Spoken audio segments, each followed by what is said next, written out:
Transit pontoons are located on both sides of the bridges and locks.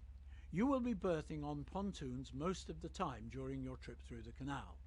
Some pontoons and jetties are private or reserved for commercial vessels, but these are clearly marked.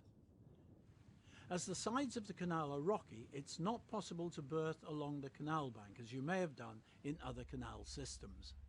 As you approach the pontoon, the crew should be organised, ropes coiled, passed under the rail and ready to step off the boat on the skipper's say-so. Approach the pontoon slowly, ideally at an angle of around 30 degrees. When you're very close to the pontoon, turn the wheel away from the pontoon.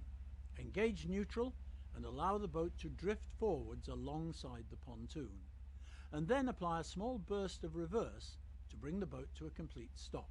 Then select neutral. You can use your thrusters at this point to keep control of the boat whilst the crew step off safely now that the boat is stationary. When your crew is ashore, tie the end of the boat facing into the wind first.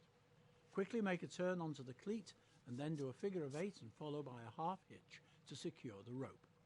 Then tie off the other rope. If you're berthing up on a pontoon for any period of time, maybe overnight for example, you will usually have ropes attached at the bow and stern of your vessel. Double the rope up from the end nearest the cleat, pass it through the eye on the shore cleat, then tie the boat up on the boat using your cleat hitch. If you do the securing knot on the boat, you won't have to leave the boat when you're ready to head off.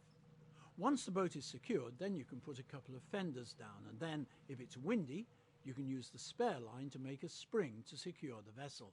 If you're just berthing for a short while, waiting to go through a bridge or a lock for example, don't worry about using a spring line or fenders. In Urquhart Bay Harbour it's slightly different, as you'll need to use your 2 stern lines to secure the boat. It's important to remember the impact the wind has on your boat when tying up, leaving the pontoon or in the locks. When putting a rope ashore, always secure the end of the boat facing into the wind first, otherwise the wind will catch the boat and can cause you to lose control. When you're leaving a pontoon or lock, untie the end of the boat which is to wind last.